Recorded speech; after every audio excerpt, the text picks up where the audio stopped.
Hey everyone, welcome back to Decode Government Exam. So recently chief justice of India ने जो हमारे district जजेस हैं उनको एक कॉर्नर स्टोन बताया है। कॉर्नर स्टोन का मतलब क्या होता है कि एक सर्वाधिक महत्वपूर्ण अंश है हमारे जुडिशियल सिस्टम का, और ये जो होते हैं डिस्ट्रिक्ट जजेस वो सबऑर्डिनेट नहीं होते हैं डिस्ट्रिक्ट जुडिशरी के, मतलब कि they are at par with district जज। अब ये जो कुछ स्टेप्स हैं यहाँ पर हमें बताए गए हैं सुप्रीम कोर्ट के द्वारा कि जो इंश्योर करते हैं मॉडर्न और इक्वल जुडिशरी के लिए। सबसे पहले attitudinal changes as to how superior courted जजेस look at the district judiciary, यानी कि हमारे देश में सुप्रीम कोर्ट, हाई कोर्ट, फिर आते हैं डिस्ट्रिक्ट कोर्ट। तो जो डिस्ट्रिक्ट कोर्ट है उनके जो जजेस होते हैं उनके जो रवैया होता है हाई कोर्ट के जजेस का उनके प्रति, वो रवैया एटीट्यूड नहीं होना चाहिए, ईगो वहां पर नहीं आना चाहिए। Making the process of listing matter transparent and objective, employing technology, यानी कि उनको टेक्नोलॉजी से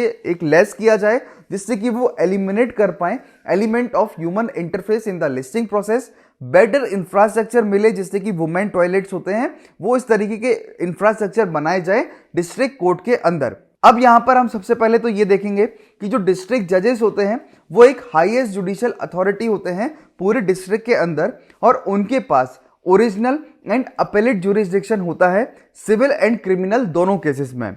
उनका जो अपॉइंटमेंट, पोस्टिंग, प्रमोशन होता है वो सभी कुछ जो है गवर्नर करता है in consultation with the high court.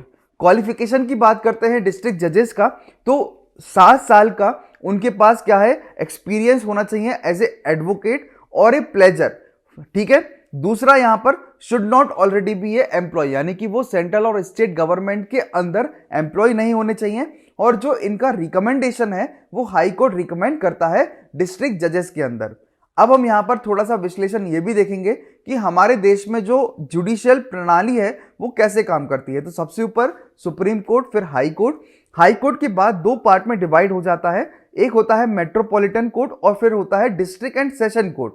Metropolitan court के अंदर सिविल और क्रिमिनल केसेस, सिविल केसेस के अंदर अगर हम बात करते हैं तो सिटी काउंसिल कोर्ट, फिर कोर्ट ऑफ स्मॉलर कॉजेज आते हैं। ऐसे ही यहाँ पर मेट्रोपॉलिटन कोर्ट में क्रिमिनल कोर्ट्स होते हैं, फिर उसमें क्या है सेशन जज, chief metropolitan court, metropolitan magistrate court होता है। डिस्ट्रिक्ट और सेशन कोर्ट की जब हम बात करते हैं उसमें भी सिविल और क्रिमिनल होता है।